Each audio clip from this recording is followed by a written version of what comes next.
Hello दोस्तों, आज एक इंटरेस्टिंग लेकिन अनयूजुअल टॉपिक पर बात करेंगे कि ये पेन क्या होता है और ये कितने टाइप्स का होता है।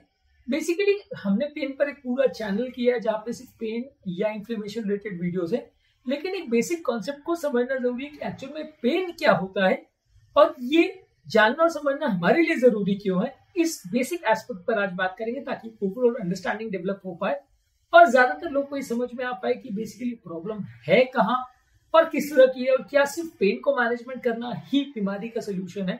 आज इस एस्पेक्ट पे बात करेंगे। टॉपिक पर जाने से पहले जो लोग हमारे चैनल पर नए हैं उन्हें रिक्वेस्ट करूँ चैनल को सब्सक्राइब करें, वीडियोस को लाइक करें, शेयर करें, फॉलो करें, कमेंट करें। तो बने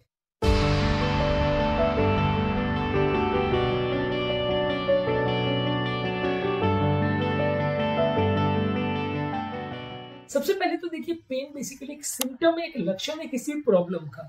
तो पेन अपने आप में प्रॉब्लम नहीं है, वो एक लक्षण है कि कोई और जगह कुछ प्रॉब्लम है जिसकी वजह से एक पेन क्रिएट हो रहा है। वो पेन ब्रेन को मैसेज देता है कि यहाँ पे कुछ प्रॉब्लम है। हाँ, अगर कभी कभार ये पेन डिस्प्रोपोर्शनेट हो या जितना जरूरत है उससे ज्यादा हो, या पेन इतना ज्यादा है कि आपकी एक्टिविटीज अफेक्ट हो रही है, आपकी लाइफ अफेक्ट हो रही है, तो पेन को कम करना, सबसाइड करना, अपनी लाइफ को बेटर बनाना जरूरी है। लेकिन पेन अपने आप में प्रॉब्लम है ऐसा जरूरी नहीं है। बहुत बार पेन एक इंपॉर्टेंट मैसेज होता है ब्रेन को कि यहाँ पे कुछ प्रॉब्लम है। अब फॉर एग्जांपल, अगर किसी को हार्ट अटैक आया है, वहां हृदय की नली बंद हो गई है।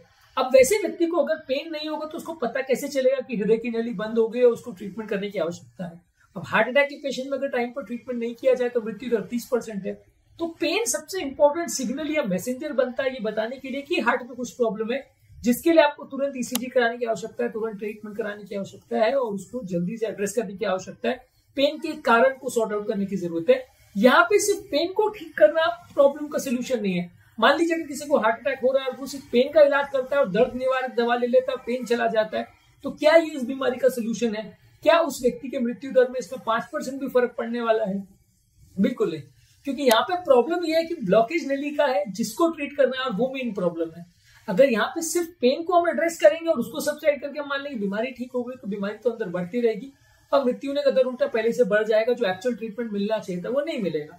तो इसलिए समझना जरूरी है कि पेन सिर्फ एक मैसेंजर का काम करता है, ये बताने के लिए कि किसी जगह पे कुछ अक्यूट पोटेंशियल थ्रेट है जो टिश्यू डैमेज की वजह से हो रहा है, या कोई एरिया में कोई इरिटेशन की वजह से हो रहा है, या कोई एरिया में नर्व फाइबर्स डैमेज हो रहे हैं, या कुछ नया ऐसा प्रॉब्लम क्रिएट हो रहा है जिसको ब्रेन के अटेंशन की आवश्यकता है।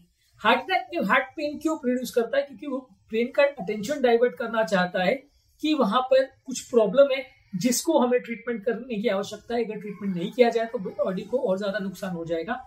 कभी कभी इस प्रोसेस में जो पेन प्रोड्यूस होता है वो अपने लिए अनकंफर्टेबल हो जाता है, अपने लिए प्रॉब्लमैटिक हो जाता है, लेकिन उसका होना बहुत ज्यादा जरूरी है। क्योंकि अगर मान लीजिए किसी को हार्ट अटैक है और पेनलेस है, पता ही नहीं हो रहा, पेन हो ही नहीं रहा पेशेंट को, तो काफी चांसेस है कि पेशेंट उस हार्ट अटैक को मिस कर देगा और उसके बाद उसका ट्रीटमेंट और मुश्किल हो जाएगा, मृत्यु दर और बढ़ जाएगा। तो इसलिए पेन जो है एक इंपॉर्टेंट मैसेंजर का काम करता है, ये बताने के लिए ब्रेन को, या ब्रेन का अटेंशन डाइवर्ट करने के लिए उस एरिया की तरफ कि जहां पेन हो रहा है। अब मान लीजिए किसी जगह पे नली ब्लॉक हो गई, तो पेन अगर आपको नहीं बताएगा कि ये पाँव में प्रॉब्लम है, तब तक आपको कैसे पता चलेगा कि पाँव की नली ब्लॉक हो गई? आप पूरे शरीर का एंजियोग्राफी करके तो नहीं देखोगे।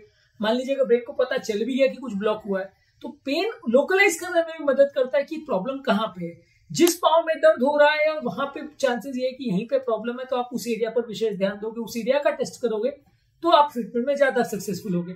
अगर दाएं पाँव में दर्द हो रहा है और आप बाएं पाँव का ट्रीटमेंट करोगे या उसका स्कैनिंग करोगे, तो आपको कुछ नहीं मिलने वाला, क्योंकि प्रॉब्लम जिस जगह पे है, जहां पे पेन आ रहा है, उसको लोकलाइज करने में भी, उस प्रॉब्लम को भी पेन का इंपॉर्टेंट रोल होता है। वो हमारे ये जानने में मदद करता है कि प्रॉब्लम कहाँ है, कैसी है और कितनी सीवियर है। अब मान लीजिए किसी को पेन खाली सुई चुभने का है, वो इंटेंसिटी और चाकू लगने के पेन में जमीन आसमान का फर्क है। तो ये पेन की इंटेंसिटी अपने आपको ये बताने में इंपॉर्टेंट रोल प्ले करती है कि प्रॉब्लम कितनी बड़ी है। यानी सिर्फ लोकलाइज करने में या प्रॉब्लम है ये डायरेक्ट करने के अलावा कितनी बड़ी प्रॉब्लम है ये भी बताने में भी उसका इंपॉर्टेंट रोल है। अगर सुई लग गई तो आपको पता है कि छोटी सी प्रॉब्लम है, इसमें आपको छोटा सा ट्रीटमेंट करना है, इसमें पैनिक करने की, हॉस्पिटल भागने की जरूरत नहीं है। वहीं अगर चाकू लगने वाला पेन है जो कि सीवियर पेन होगा, बर्दाश्त से बाहर पेन होगा, तो आपको पता चल जाए कि भाई ये प्रॉब्लम सीवियर है और आपको इसमें तुरंत ट्रीटमेंट की आवश्यकता है। इसी तरह से आप सर दर्द का भी ले सकते हो। अगर आपको माइनर सर में दर्द है तो आप मान सकते हो कि ये उतना सीवियर नहीं है और इसमें आपको तुरंत हॉस्पिटल में एडमिशन की जरूरत नहीं पड़ेगी। वहीं अगर सीवियर हेडेक हो रहा है, जैसे एन्यूरिज्म रप्चर में होता है, वैसे पेन में अगर आपको ट्रीटमेंट तुरंत नहीं मिलता है, वहां आपको सीवियर पेन होता है, जो कि जिंदगी में कभी वैसा पेन ना हो, वैसा सीवियर पेन होता है। अगर आपने उसको तुरंत एड्रेस नहीं किया तो कुछ घंटों के अंदर पेशेंट की मृत्यु हो सकती है। तो पेन की इंटेंसिटी भी मदद करती है ये जानने के लिए कि प्रॉब्लम सीवियर है। हालांकि हर केस में ऐसा जरूरी नहीं है कि पेन की इंटेंसिटी सेम होगी। किस एरिया में प्रॉब्लम है, कितनी बड़ी प्रॉब्लम है, वहां कैसे रिसेप्टर्स हैं, कितना ज्यादा लोकलाइजेशन है, ब्रेन में कितना रिप्रेजेंटेशन है, बहुत सारे फैक्टर्स है जो डिसाइड करते हैं कि पर्टिकुलर प्रॉब्लम के लिए कितना पेन होगा। कभी कभार ऐसा हो सकता है कि छोटी प्रॉब्लम में ज्यादा पेन हो, और कई बार ऐसा हो सकता है कि जानलेवा या सीवियर प्रॉब्लम में भी कोई पेन ना हो। पर पेन बेसिकली एक डिफेंस मैकेनिज्म है जो आपके ब्रेन को डायरेक्ट करता है कि कुछ प्रॉब्लम है। जिस तरह से बुखार, अब मान लीजिए किसी को बुखार आ रहा है तो वो बुखार प्रॉब्लम नहीं है, बहुत रेयरली ऐसा होगा कि टेम्परेचर इतना हाई हो जाएगा कि आदमी का ब्रेन डैमेज हो जाए, पर ज्यादातर वो बुखार बेसिकली एक सिग्नल होता है ये बताने के लिए कि शरीर में कोई इन्फेक्शन है, जिसके लिए इन्फ्लेमेशन की जरूरत है, जिसके लिए आपको बॉडी के जो इम्यून सिस्टम है उसको एक्टिवेट करने की आवश्यकता पड़ रही है। तो आपको इस इन्फेक्शन को ट्रीट करना पड़ेगा, नहीं तो ये प्रॉब्लम बढ़ जाएगी।